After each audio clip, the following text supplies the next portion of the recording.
Hello everyone. आप सभी लोगों का मैं अपने यूट्यूब चैनल डिस्कवरी कोचिंग में बहुत बहुत स्वागत करता हूं।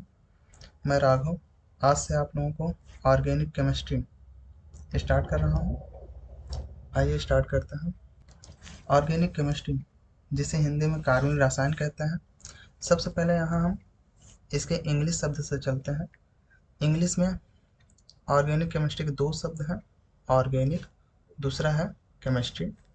ऑर्गेनिक शब्द ऑर्गेनिज्म से लिया गया है, ऑर्गेनिज्म, जिसका अर्थ होता है जीव। ऑर्गेनिक मीन्स जीव। और केमिस्ट्री मीन्स होता है पदार्थों का अध्ययन करना, पदार्थों का अध्ययन करना। तो इसके नाम से ही निकल के आ रहा है ऑर्गेनिक केमिस्ट्री किसे कहते हैं।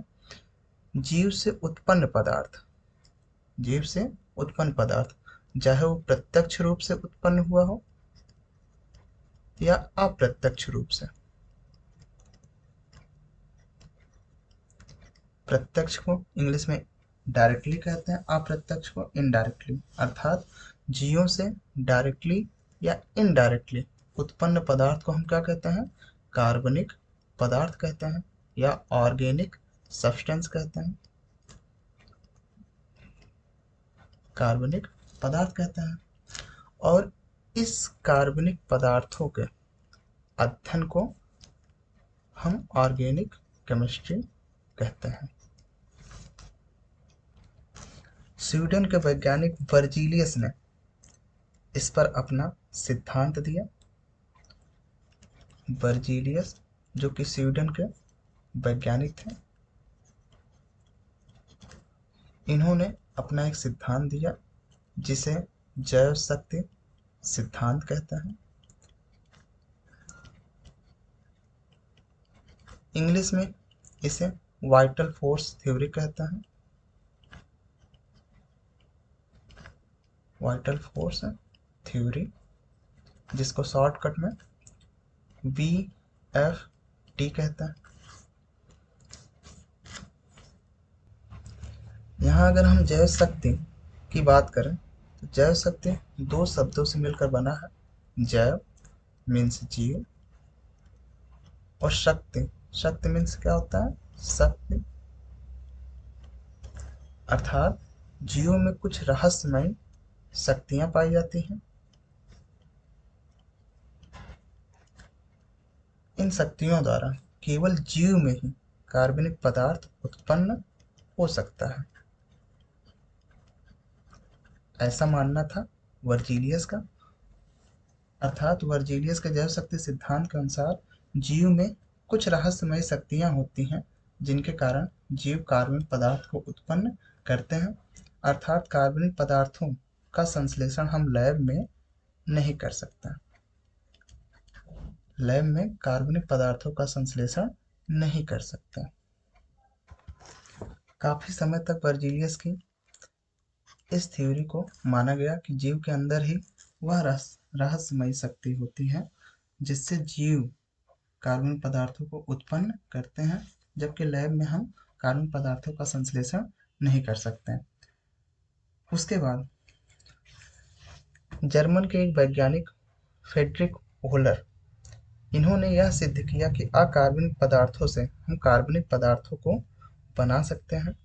इन्होंने लैब में अमोनियम साइनेट, इन्होंने अमोनियम साइनेट को गर्म किया,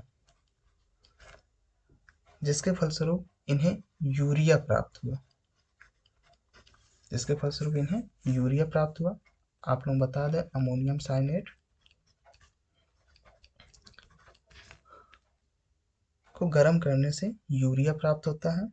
यूरिया, जिसका सूत्र NH2CO NH2 होता है। यूरिया, यूरिया के बारे में आप लोग बता दें, यूरिया सभी स्तनधारियों के यूरिन से,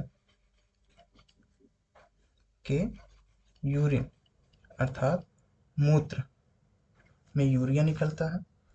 तो ओहलर ने यह सिद्ध किया कि हम अकार्बनिक पदार्थों से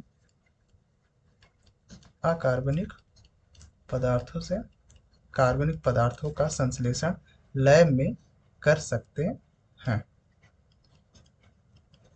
ओहलर ने यह सिद्ध किया कि हम अकार्बनिक पदार्थों से कार्बनिक पदार्थों का संश्लेषण हम लैब में कर सकते हैं।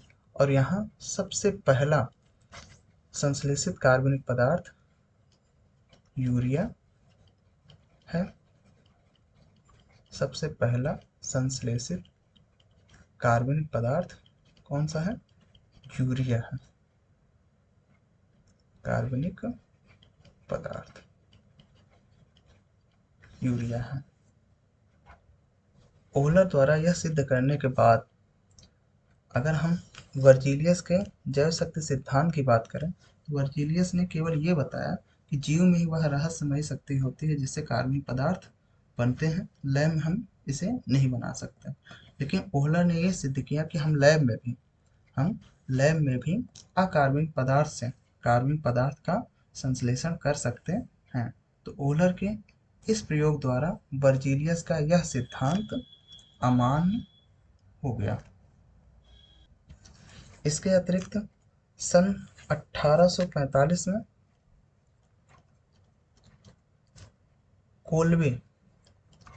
कोल्बे ने भी लैब में एक कार्बनिक पदार्थ का संश्लेषण किया जिसका नाम है एस्टिकम।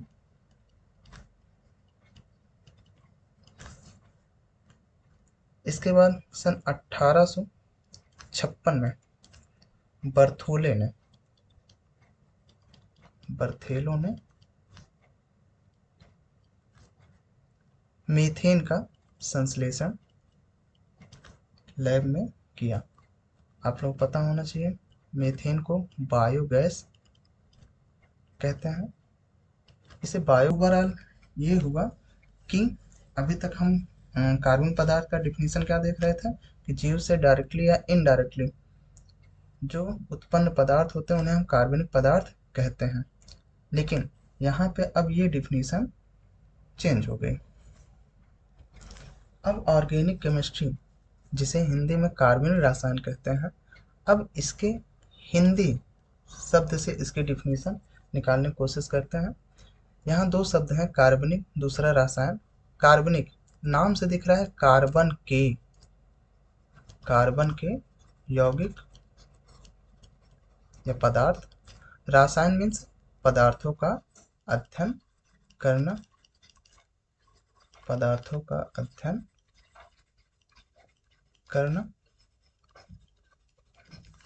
अर्थात इसमें कार्बन के यौगिकों का अध्ययन करते हैं।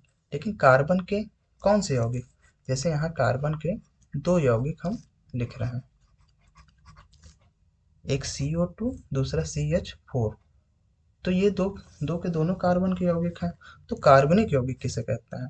तो कार्बनिक यौगिक वे यौगिक होते हैं जिनके कार्बन के साथ हाइड्रोजन भी पाया जाए। तो कार्बन के साथ हाइड्रोजन पाया जा रहा है तो इसको हम हाइड्रोकार्बन कहते हैं।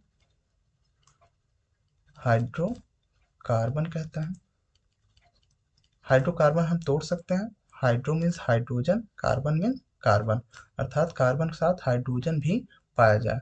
तो यहाँ पे CO2 हाइड्रोकार्बन नहीं, अर्थात कार्बनिक यौगिक नहीं है, जबकि CH4 कार्बनिक यौगिक है। तो यहाँ पे कार्बनिक यौगिकों का डिफिनीशन थोड़ा चेंज हो जाएगा। हाइड्रोकार्बन या इनसे व्युत्पन्न यौगिक को हम कार्बनिक पदार्थ या कार्बनिक यौगिक कहते हैं। अर्थात हाइड्रोकार्बन या इनसे व्युत्पन्न यौगिक का अर्थ क्या हुआ कि जैसे ये हाइड्रोकार्बन है, इसमें से एक हाइड्रोजन को किसी दूसरे तत्व द्वारा हम विस्थापित कर दें, इसे हम हाइड्रोकार्बन का व्युत्पन्न यौगिक कहते हैं। तो यहाँ डिफिनीशन हो गई। कार्बनिक यौगिक किसे कहते हैं? कार्बनिक यौगिक हाइड्रोकार्बन या इनसे व्युत्पन्न यौगिकों को हम कार्बनिक यौगिक कहते हैं और इनके अध्ययन को हम कार्बनिक रसायन कहते हैं। इनके अध्ययन को हम कार्बनिक रसायन कहते हैं। अगर हम यौगिक की बात करें तो यौगिक दो प्रकार के हो जाएंगे। पहला है आयनिक यौगिक, दूसरा है कार्बनिक यौगिक। आयनिक यौगिक वे यौगिक होते हैं जो आयनों से मिलकर बने होते हैं और कार्बनिक यौगिक वे होते हैं जो अणु से मिलकर बने होते हैं। अगर हम इनके अन्य लक्षणों की बात करें या भौतिक गुणों की बात करें तो आयनिक यौगिक के गलनांक और क्वथनांक उच्च होते हैं। इसके बॉइलिंग पॉइंट और मेल्टिंग पॉइंट उच्च होते हैं, जबकि कार्बनिक यौगिक के बॉइलिंग पॉइंट और मेल्टिंग पॉइंट आयनिक यौगिकों के सापेक्ष कम होते हैं। आयनिक यौगिक विलयन या गलित अवस्था में आयनिक यौगिक विलयन या गलित अवस्था में विद्युत के सुचालक होते हैं। ये विद्युत के सुचालक होते हैं, जबकि कार्बनिक यौगिक सामान्यतः कुचालक होते हैं।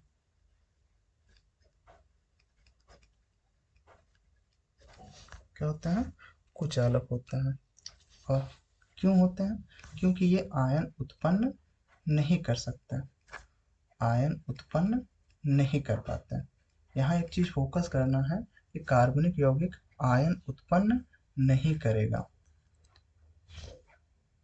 क्योंकि आगे चल के कई जगह ये लिखा जाएगा कि जैसे मान के चलिए CX है, ये कार्बन है, ये हाइड्रोजन है, तो यहाँ पे प्लस लग जाएगा, यहाँ पे माइनस लग जाएगा, जबकि कार्बन आयन उत्पन्न नहीं करता।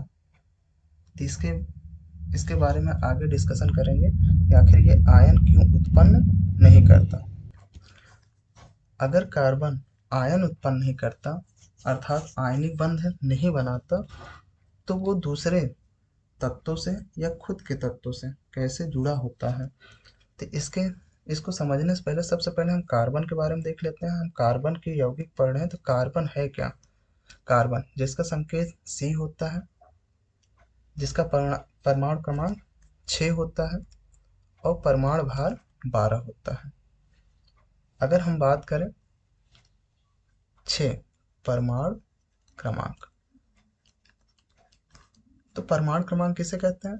नाभिक में उपस्थित प्रोटॉनों की संख्या को परमाणु क्रमांक कहते हैं।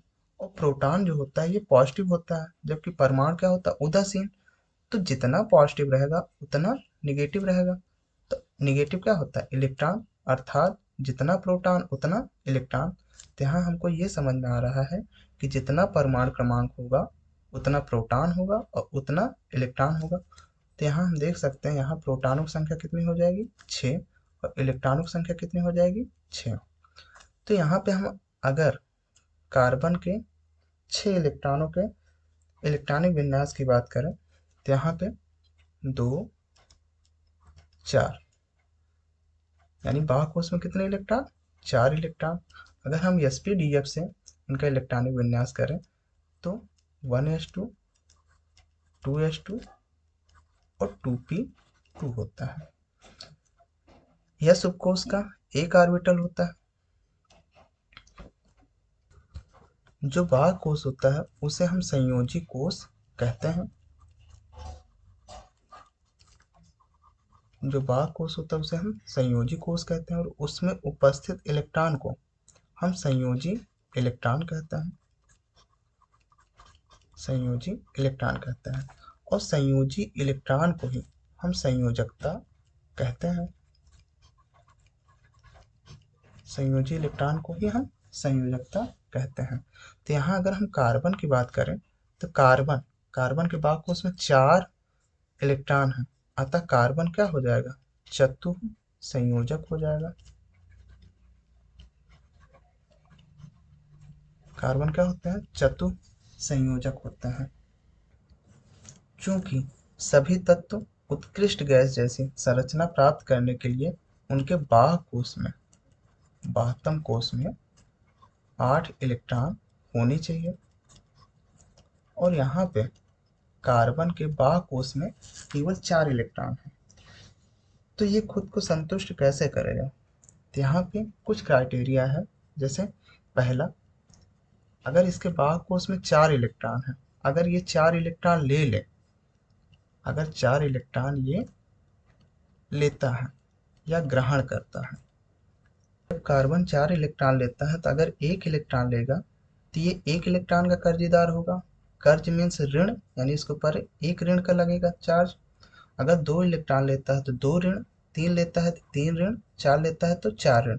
यहाँ 4 इलेक्ट्रॉन लिया है जिसके कारण इसे C4 माइनस के रूप में हम व्यक्त करते हैं। अगर दूसरा दूसरा कंडीशन ये बनता है कि ये 4 इलेक्ट्रॉन त्याग दे।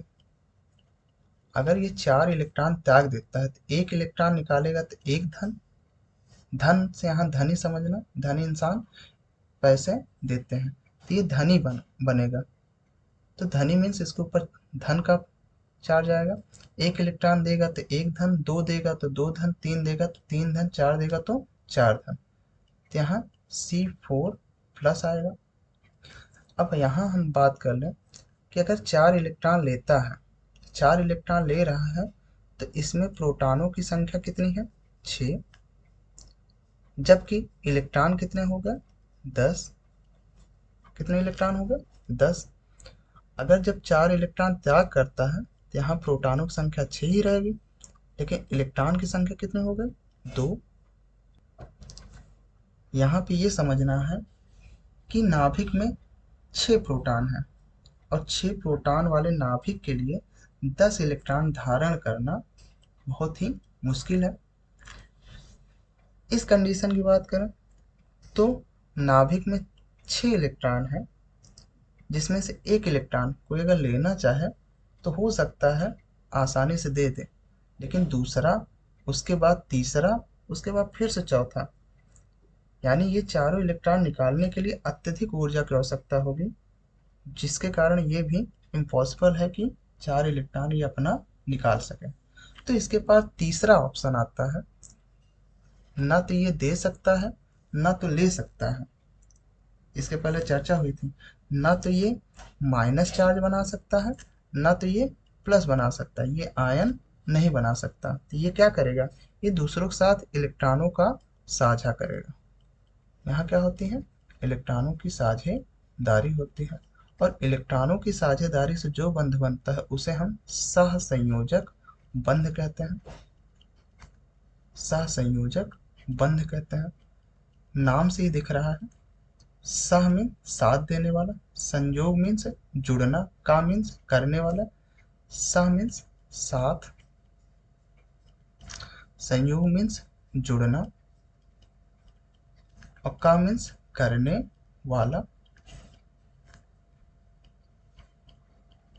तो ओवरऑल क्या हो गया? जुड़ने वाला, जुड़ने वाला, यानी एक दूसरे का साथ देकर जुड़ने वाला। साथ मीन्स एक दूसरे की साझेदारी होगी। तो कार्बन कौन से बंध बनाते हैं? सहसंयोजक बंध बनाते हैं।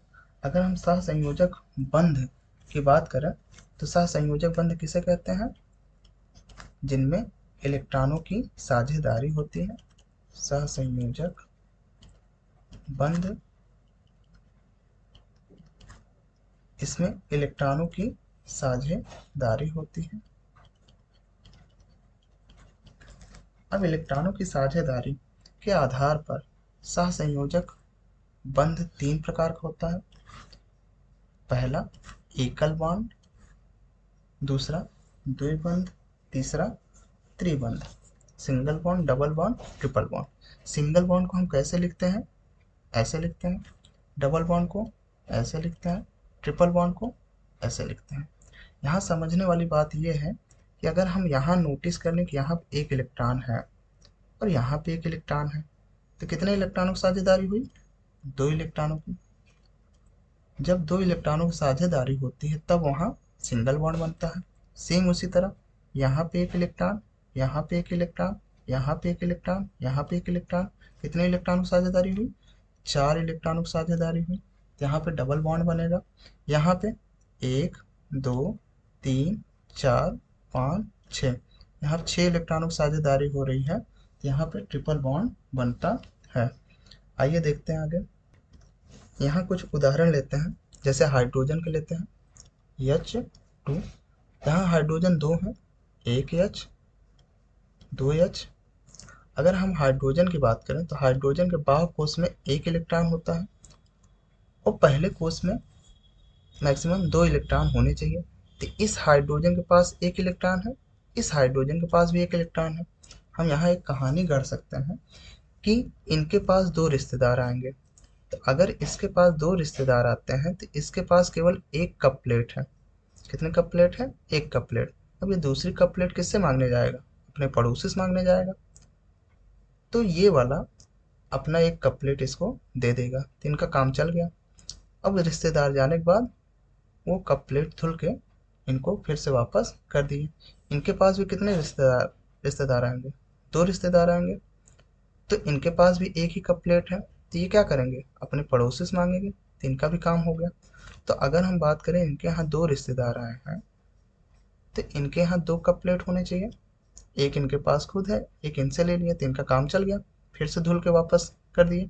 जब इनके यहाँ 2 रिश्तेदार आएंगे तो इनके पास एक है और ये दूसरा कप प्लेट पड़ोसी से मांग लिया। तो ओवरऑल कितने इलेक्ट्रॉनों की साझेदारी हो रही है? 2 इलेक्ट्रॉनों की साझेदारी हो रही है। तो 2 इलेक्ट्रॉनों की साझेदारी को हम सिंगल बॉन्ड से डिनोट करते हैं। दूसरा एग्जांपल ले लेते हैं, HCl का। यहाँ H है और दूसरा Cl यानी क्लोरीन है। हाइड्रोजन के बाह्य कोश में एक इलेक्ट्रॉन होते हैं, जबकि क्लोरीन जिसका परमाणु भार 17 होता है, 2 8 7, इसके बाह्य कोश में 7 इलेक्ट्रॉन, जबकि होने कितने चाहिए? 8 इलेक्ट्रॉन। तो 7 इलेक्ट्रॉन देखो, 1 2 3 4 5 6 7।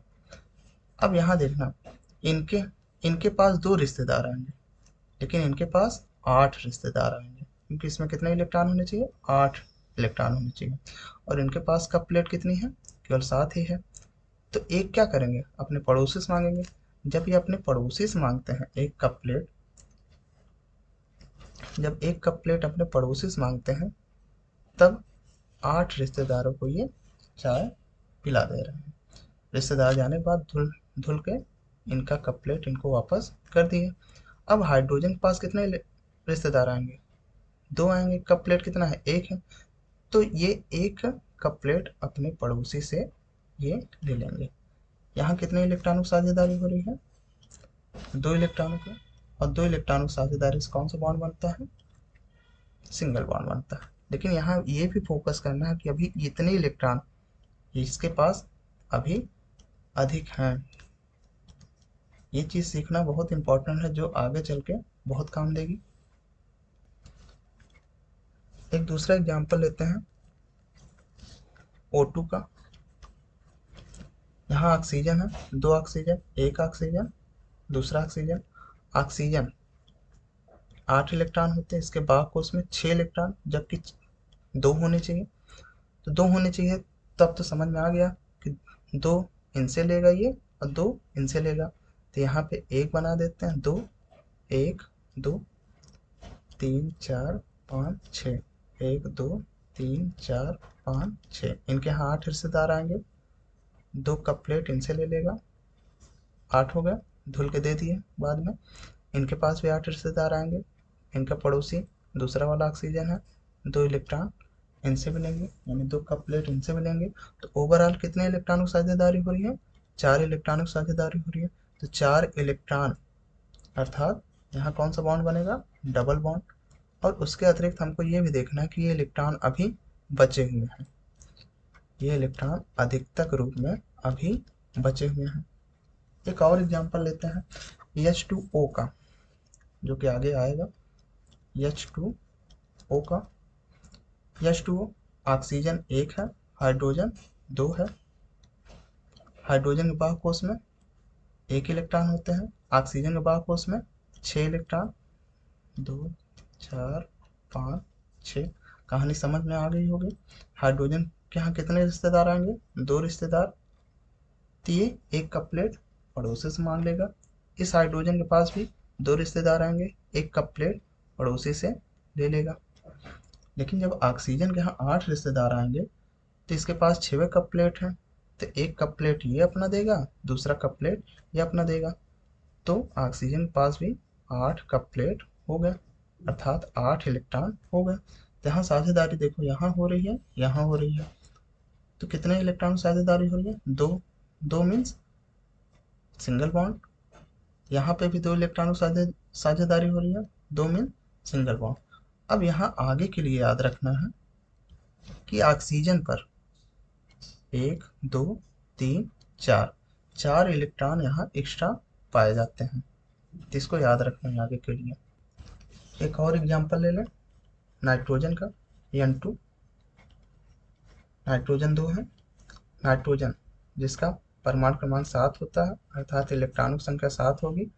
इसका इलेक्ट्रॉनिक विन्यास करने पे 2 5 बाकोस में कितने इलेक्ट्रॉन? 5। 3 की जरूरत है, 3 ये इसको देगा, 3 ये इसको देगा, जिसके कारण 3 हम इसी के सामने ऐसे बना दे रहे हैं। तब समझ में आ गया होगा कि यहाँ कौन सा बंध बनेगा। अब फिर से वही कहानी, 3 ये देगा 8 पूरा करने के लिए, 3 इसको ये देगा 8 पूरा करने के लिए। तो ओवरऑल साझेदारी कितने इलेक्ट्रॉनों की हो रही है? 6 इलेक्ट्रॉनों की, अर्थात नाइट्रोजन नाइट्रोजन के बीच ट्रिपल बॉन्ड बन जाएगा। और एक चीज ये भी देखना है कि यहाँ पे ये 2 इलेक्ट्रॉन अभी एक्स्ट्रा है, इस नाइट्रोजन पे ये 2 इलेक्ट्रॉन एक्स्ट्रा है। तो यहाँ पे इन दोनों इलेक्ट्रॉन को हम ऐसे दर्शा देंगे।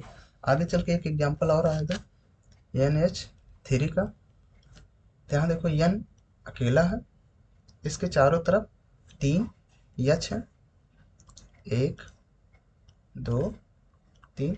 हाइड्रोजन के बाहुकोश में 1 इलेक्ट्रॉन और नाइट्रोजन के बाहुकोश में 5 इलेक्ट्रॉन।